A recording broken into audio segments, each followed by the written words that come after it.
जय हिंद दोस्तों, कंटिन्यू करते हैं आज की अपनी हिस्ट्री की क्लास। आज हम कवर करेंगे कर्ण वंश और सातवाहन वंश के बारे में हम आपको जानकारी देंगे। तो कल की क्लास में हमने जो कवर किया था वो कवर किया था शुंग वंश के बारे में। तो शुंग वंश के संस्थापक हमने क्या बताया था, तो शुंग वंश के संस्थापक थे आपके पुष्यमित्र शुंग थे। पुष्यमित्र शुंग थे और ये क्या थे, ये गैर क्षेत्रीय थे, गैर क्षेत्रीय थे। और ये गैर मगधी राजा उनको कहा जाता था, किसको, पुष्यमित्र शुंग को, क्योंकि ये मगध के नहीं थे, ये बाहर से आए थे, ये मध्य प्रदेश से आए थे। ठीक है, तो इनको क्या बोला जाता है, गैर मगधी और या फिर गैर मगधी या फिर गैर क्षेत्रीय बोला जाता है। और ये क्या थे, पुष्यमित्र सिंह क्या थे, ये भगवत धर्म को मानता था। ये क्या था, ये ब्राह्मण जाति का था। लेकिन जब यहाँ पे पुष्यमित्र सिंह ने किसकी स्थापना की थी, शुंग वंश की। इससे पहले क्या चला था, मौर्य वंश। मौर्य वंश में सबसे ज्यादा किसका शक्तिशाली कौन था, तो अशोक था। अशोक क्या था, अशोक था बौद्ध धर्म को मानता था। और इसने क्या किया था, इसने बहुत सारे शिलालेख वगैरह बनवाए थे, बहुत सारे अभिलेख बनाए थे। लेकिन जब ये आया पुष्यमित्र शुंग वंश के टाइम, तो इसने देखा, और ये था ब्राह्मण जाति का, तो इसको होती थी घृणा, किससे होती थी, इसको होती थी नफरत होती थी बौद्ध धर्म से। तो इसने क्या किया, काफ़ी सारे अभिलेख और काफ़ी सारे जो स्तूप थे उसको गिरवा दिया। लेकिन इनके दो स्तूप ऐसे थे जिसको उसने क्या किया, उसका पुनः निर्माण या पुनः डेकोरेशन कराया था। कौन सा था, सूची का स्तूप था और एक आपका था भरूत स्तूप और सूची का स्तूप को क्या किया था, पुष्यमित्र शुंग ने क्या किया था, इसको डेकोरेट कराया था। एक को पत्थर से कराया था, दूसरे को तांबे से कराया था। और पुष्यमित्र शुंग के टाइम 4 पुस्तक लिखी गई थी। वो 4 पुस्तक कौन कौन सी थी, एक जातक थी, एक अष्टधाई थी, महाभास थी और मनुस्मृति थी। जातक में क्या थी, जातक में जो चर्चा की गई थी वो किससे संबंधित थी, तो उसमें थी बौद्ध धर्म से संबंधित सारी चर्चा थी। और अष्टधाई को किसने लिखा था, पाणिनि ने लिखा था। इसके अंदर व्याकरण की चर्चा दी गई थी। फिर अगला था महाभास को किसने लिखा थी, पतंजलि ने लिखा था। फिर अगला था मनुस्मृति, उसमें लिखा था मनु ने लिखा था। और इसके अंदर जो मनुस्मृति थी, इसके अंदर राजनीतिक जानकारी थी आपकी इसके अंदर। फिर क्या हुआ था, इसी के टाइम क्या हुआ था कि 2 विदेशी आक्रमण होते। पुष्यमित्र शुंग जो था इसके टाइम 2 विदेशी आक्रमण होते। ठीक है, वो कौन कौन आक्रमणकारी थे, एक तो डेमेटियस था और एक मियांडर था। ये दोनों कहाँ से आक्रमण करने आए थे, तो ये यवन से आक्रमण करने आए थे। ठीक है, लेकिन क्या हुआ था, ये आक्रमणकारी दोनों डेमेटियस और मियांडर हार गए थे। लेकिन इसको किसने हराया था, तो पुष्यमित्र शुंग का जो बेटा था अग्निमित्र, उसने इन दोनों को हरा दिया था। किसको डेमेटियस और मिनांडर को हरा दिया था।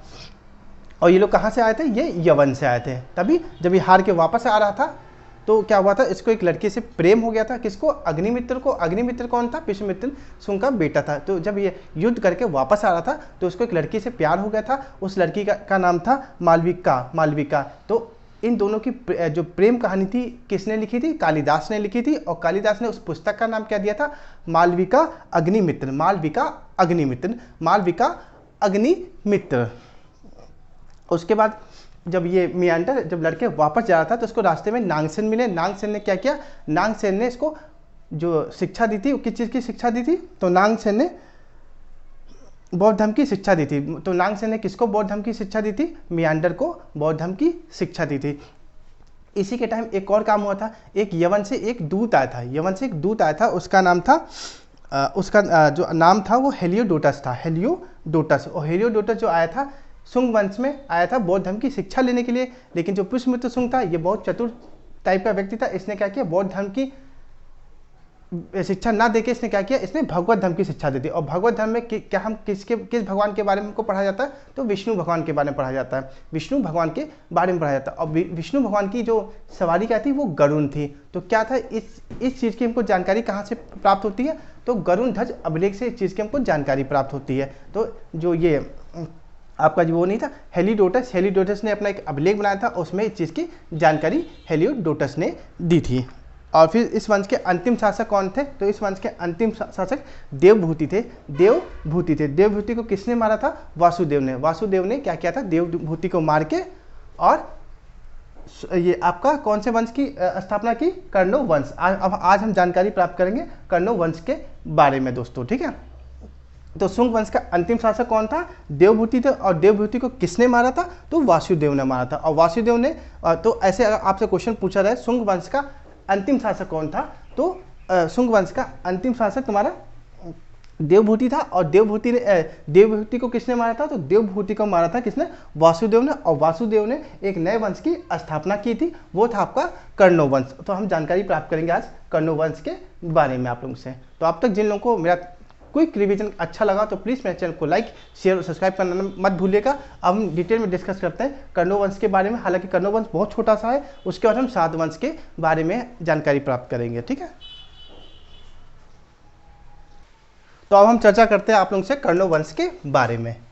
कर्ण वंश, हालांकि इसमें कुछ खास इंपॉर्टेंट नहीं है, फिर भी बताना जरूरी रहता है कि कभी एग्जाम में कोई क्वेश्चन आ जाए, आप लोगों का क्वेश्चन छूटे ना। और दोस्तों कोई भी मिसप्रिंट हो तो एक्चुअली मैं कोशिश कर रहा हूँ कि लिखने की कोशिश जो है बिल्कुल सही कर रहा हूँ, लेकिन हो सकता है पाई मात्रा गलत हो सकती है, क्योंकि मैं बचपन से इंग्लिश मीडियम से रहा हूँ। तो आप लोग खुद समझ जाना कि क्या लिखा है। अगर हालांकि मैं खुद बोल रहा हूँ, जो बोलूँगा वो सही बोलूँगा, ठीक है। तो जो कर्ण वंश के संस्थापक कौन थे? तो कर्ण वंश के संस्थापक थे आपके वासुदेव। कर्ण वंश के संस्थापक कौन थे? वासुदेव थे। वासुदेव थे। और कर्ण वंश के टाइम केवल 4 ही महान राजा या शासक हुआ करते थे। तो इतना इंपॉर्टेंस नहीं है इनके बारे में जानना आप लोगों के लिए, बस इतना याद रखना कि कर्ण वंश के संस्थापक कौन थे? तो वासुदेव थे। और इनके टाइम 4 महान शासक या राजा हुआ करते थे। और इस वंश का अंतिम शासक कौन था? तो इस वंश का अंतिम शासक था सुशर्मा था। सुशर्मा, और सुशर्मा का एक मंत्री था सुमुख। और सुमुख ने क्या किया? सुमुख ने किसको मार दिया? सुमुख ने मार दिया सुशर्मा को। और सुमुख ने एक नए वंश की स्थापना कर दी। तो अगला वंश है सातवाहन। अगला वंश कौन सा है? सातवाहन। तो कर्ण वंश में क्या क्या है? कर्ण वंश के संस्थापक कौन है? वासुदेव है। इनके टाइम, कर्ण वंश के टाइम सिर्फ 4 महान राजा, योग महान शासक राजा, 4 राजा हुआ करते थे। और इस वंश का, कर्ण वंश का अंतिम शासक कौन था? सुशर्मा था। और सुशर्मा को किसने मार दिया था? इसी का मंत्री था सुमुख। सुमुख ने क्या किया? सुशर्मा को मार के और नए वंश की स्थापना कर दी। जो नया वंश था वो आपका सातवाहन वंश था। अब हम सातवाहन वंश के बारे में आप लोगों को जानकारी देंगे, ठीक है। चलिए अब जानते हैं सातवाहन। हालांकि सातवाहन आपका सबसे आखिरी राजा था, मतलब मगध पे जो जिसने क्या किया था, मगध पे जिन जिन लोगों ने अब तक के शासन किया था उसमें सातवाहन आज आपका आखिरी है। इसकी चर्चा होने के बाद फिर आगे हम बढ़ेंगे। तो सातवाहन में क्या था? सातवाहन के संस्थापक कौन थे? तो सातवाहन के संस्थापक सिमुख थे। सातवाहन के संस्थापक कौन थे? सिमुख थे। सातवाहन के संस्थापक आपके कौन थे? सिमुख थे। इसको आप लिख लिए, सातवाहन के संस्थापक कौन थे? सिमुख थे। और इन लोगों ने अपनी राजधानी किसको बनाया था? तो इन लोगों ने अपनी राजधानी प्रतिष्ठान को बनाया था। प्रतिष्ठान को बनाया था। प्रतिष्ठान को बनाया। हालांकि आप लोगों ने देखा होगा शुंग वंश के टाइम मगध मतलब जो बिहार में था, इन लोगों ने अपनी राजधानी को यहाँ ये मगध से उठा के कहाँ ले गए थे? एमपी में ले गए थे। एमपी विदिशा थी, पहले पाटलिपुत्र थी, पाटलिपुत्र से विदिशा लेके गए। फिर ये सातवाहन लोग आए, तो सातवाहन लोगों ने क्या किया? विदिशा से कहाँ लेके गए? ये लोग लेके आए हैं आपके महाराष्ट्र साइड में। ये लोग लेके आए हैं महाराष्ट्र साइड में। तो देखा कि इन लोगों की राजधानी कितना बदली है। जब मगध था तो शुंग वंश ने, इन लोगों ने क्या किया? इन लोगों ने पाटलिपुत्र को विदिशा में लेके आए। पहले विदिशा को अपनी राजधानी बनाए। फिर विदिशा से इन लोगों ने अपनी राजधानी किसको बनाया? प्रतिष्ठान को बनाया। प्रतिष्ठान जो कि आपका कहाँ पड़ता है? मध्य प्रदेश में पड़ता है, सॉरी महाराष्ट्र में पड़ता है। तो इसको अपनी राजधानी, तो अगर आपसे क्वेश्चन पूछा जाए कि सातवाहन जो थे राजवंश था, इन लोगों ने अपनी राजधानी किसको बनाई थी? तो इन लोगों ने अपनी राजधानी प्रतिष्ठान को बनाई थी। किसको बनाई थी? प्रतिष्ठान को बनाई थी। और जो ये इनकी राजधानी थी, ये किस सीमा के पास में थी? तो महाराष्ट्र और आंध्र प्रदेश के पास में थी। महाराष्ट्र किस सीमा के पास थी? महाराष्ट्र प्लस आंध्र प्रदेश की सीमा के पास ये इनकी राजधानी थी। कहाँ पे थी? महाराष्ट्र और आंध्र प्रदेश की सीमा के पास। जब ये सातवाहन वंश चल रहा था, उसी समय क्या हुआ कि 5 शक थे, वो 5 शक क्या हुआ थे? भारत में घुस आए थे। वो कहाँ से आए थे? वो लोग मध्य एशिया से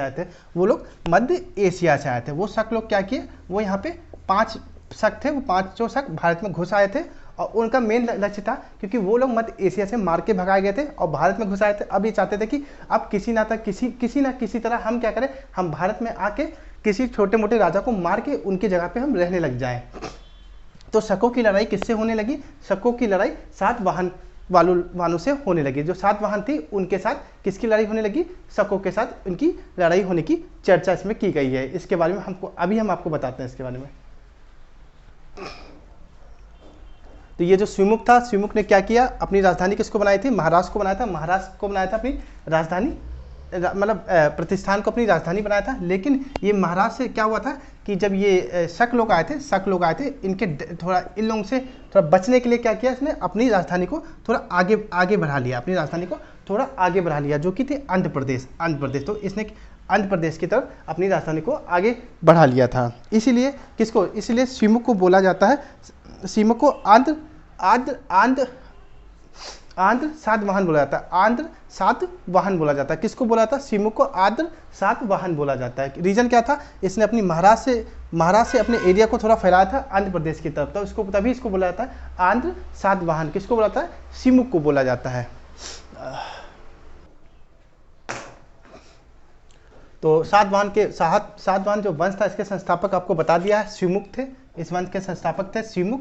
और इसी वंश में एक शासक था, वो कौन था, हल था। लेकिन वो बहुत ही योग्य शासक था, लेकिन वो लड़ाई मार काट से बहुत दूर रहता था। ठीक है, वो योग्य शासक था। वो तो योग्य शासक कौन था, हल था। सातवाहन का योग्य शासक कौन था, हल था। लेकिन उसको मार काट से, दुनियादारी से मतलब नहीं था। इसके बाद एक प्रतापी, इसके अंदर प्रतापी शासक था। प्रतापी मतलब क्या बोलते हैं, मतलब जो किसी व्यक्ति को जो अधमरा मार देता है, इतना मारता है कुछ पूछ, उसको बोलते हैं प्रतापी। तो प्रतापी शासक कौन था, तो प्रतापी शासक था गौतमीपुत्र सातकर्णी। गौतमीपुत्र सातकर्णी, इसका शॉर्टकट है जीपीएस, याद करना, गौतमीपुत्र सातकर्णी, शॉर्टकट है जीपीएस। तो अगर आपसे क्वेश्चन पूछा जाए सातवाहन के टाइम जो प्रतापी शासक कौन था, उसका नाम क्या था, तो याद रखना जीपीएस, गौतमीपुत्र सातकर्णी, गौतमीपुत्र सातकर्णी। और इसी के टाइम क्या होता है, एक साथ जो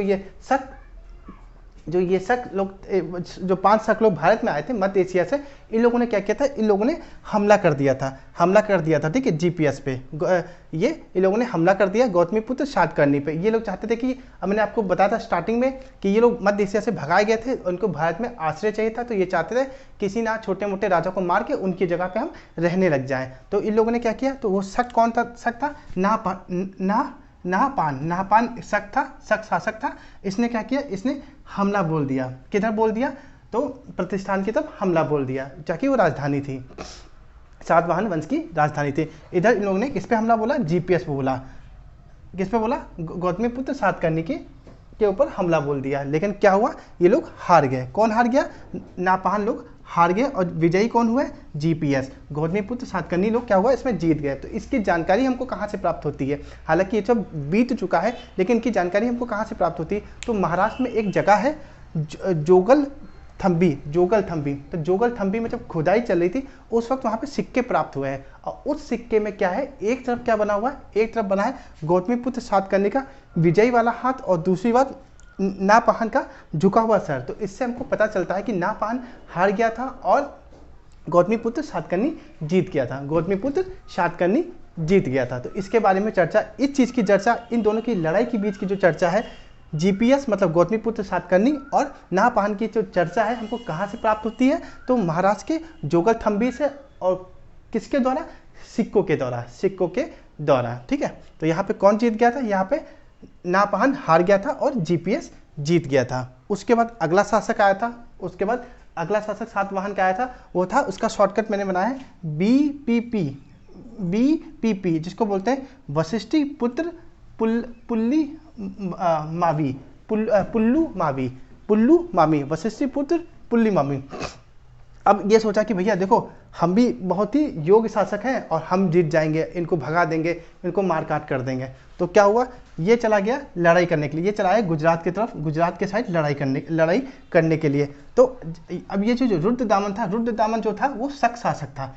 और ये था वशिष्ठी पुत्र पुल्लमी, किससे लड़ने जा रहा था, ये जा रहा था शकों से लड़ने के लिए। लेकिन जो शकों का जो नेतृत्व कौन कर रहा था, उसमें रुद्रदामन कर रहा था। कौन कर रहा था, रुद्रदामन कर रहा था। जब ये लड़ने गया वशिष्ठी पुत्र पुल्लमी, इनसे, किससे, रुद्रदामन से, तो ये क्या हुआ, ये हार गया और ये जीत गया। कौन जीत गया, रुद्रदामन किससे जीत गया था, वशिष्ठी पुत्र पुल्लू मावी से।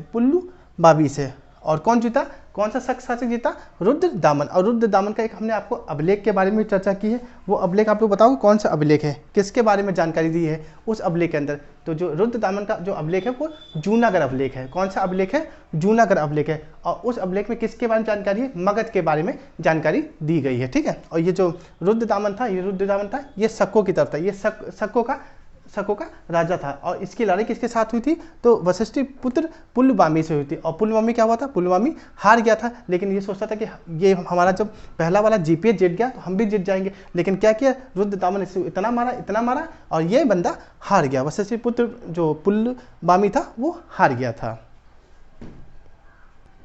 फिर जब ये वशिष्ठ पुत्र पुलमावी जब हार गया तो क्या हुआ कि इस कहीं ना कहीं दोनों के बीच में क्या हुआ कि विवाह वाली बातें आ गई। जैसे सेल्यूकस निकेटर जब आया था लड़ाई करने के लिए, ठीक है, तो क्या हुआ था, वो अपनी बेटी देके गया था।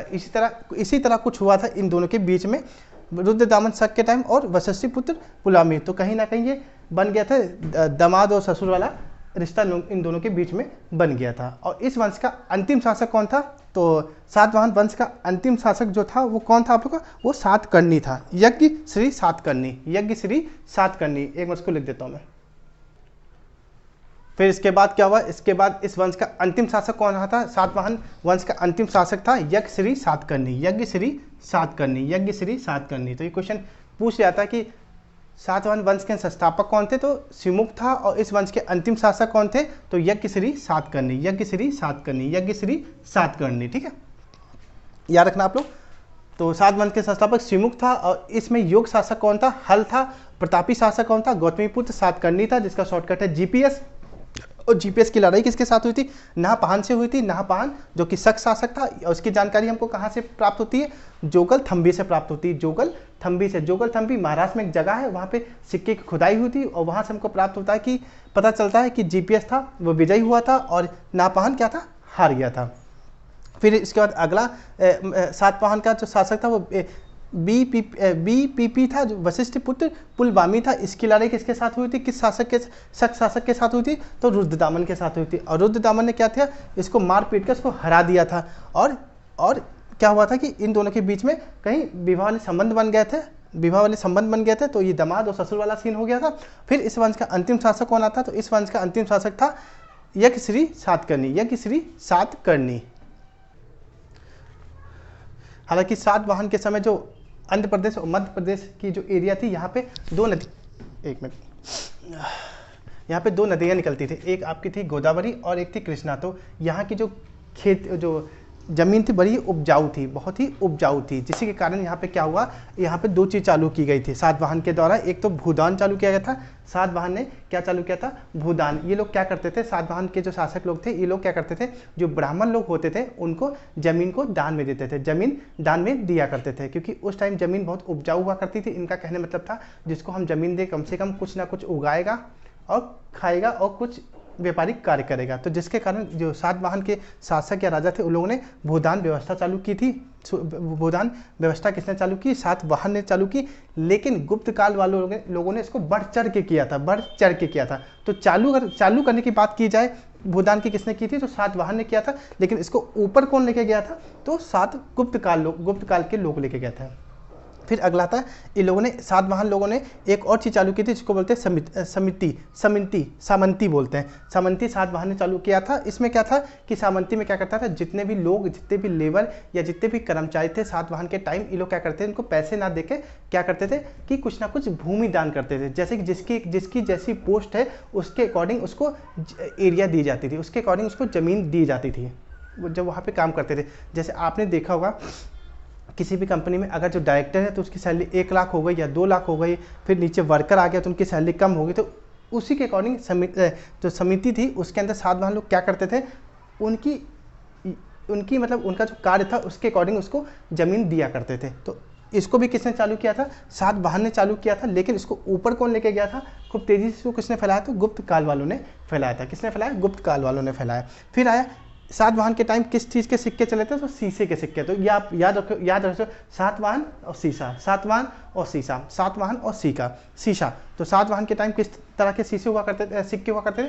शीशे के सिक्के हुआ करते हैं। और ये कैसा समाज था? तो ये मातृ सत्तात्मक, ये अपनी माता के नाम से जाना जाता था, माता के नाम से जाना जाता था। जैसे सिंधु घाटी की सभ्यता भी मातृ सत्तात्मक थी, जिसका हमको कोई लिखित साक्ष्य ऐसा कुछ प्राप्त नहीं हुआ है, लेकिन ये मातृ सत्तात्मक थी। कौन कौन थी आपकी? एक तो सिंधु घाटी की सभ्यता थी और सातवाहन आपकी मातृ सत्तात्मक थी।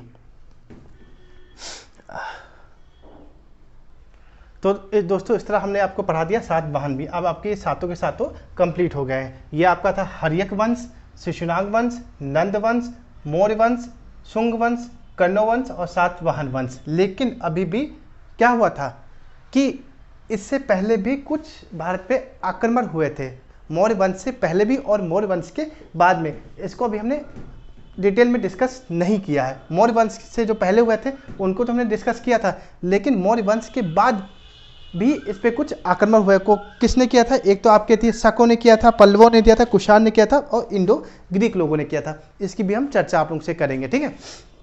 तो आप लोग मुझे एक क्वेश्चन पूछते हैं, मौर्य वंश की स्थापना के पूर्व, जब मौर्य वंश की जब स्थापना हुई थी, मौर्य वंश की जब स्थापना हुई थी, इससे पहले, मौर्य वंश की स्थापना से पहले, दूसरा कलर उठा, एक मिनट ब्लू पेन लेता हूँ।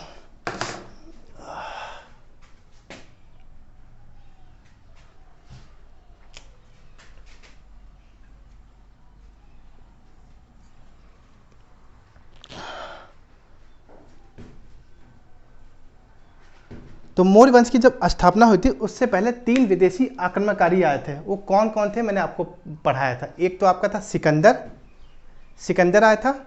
एक कौन आया था आपका? एक सिकंदर आया था, दूसरा सेल्यूकस निकेटर आया था। सेल्यूकस निकेटर आया था। कौन आया था? सिकंदर आया था भारत में आक्रमण करने के लिए, सेल्यूकस निकेटर आया था। एक और मैंने बताया था, याद करो, दिमाग पे जोर डालो। मेरी पुरानी क्लास में मैंने आपको बताया कौन? डेरियस प्रथम, जो कि हकमनी वंश से था। तो मौर्य वंश से कौन कौन से विदेशी आक्रमण हुए थे? एक तो आपका किसने किया था? सिकंदर ने किया था। दूसरा किसने किया था? सेल्यूकस निकेटर ने किया था। सेल्यूकस निकेटर क्या था? अपनी बेटी देके चला गया था, तो सेल्यूकस निकेटर। तीसरा हकमनी वंश का डेरियस प्रथम, जिसको दाई बाहु कहते हैं, दाई बाहु। ये सारे आक्रमण आपके कब हुए थे? मौर्य काल, जब आपका मौर्य वंश या मौर्य काल की स्थापना होती, उससे पहले ये 3 विदेशी आक्रमणकारी होते। लेकिन मौर्य वंश के बाद 4 विदेशी आक्रमण और हुए हैं। वो कौन से हैं उसको भी जान लीजिए आप लोग फटाफट। तो वो आपके कौन कौन से हैं? उसका शॉर्टकट है ISPK। मौर्य वंश के बाद जो 4 आक्रमण हुए हैं,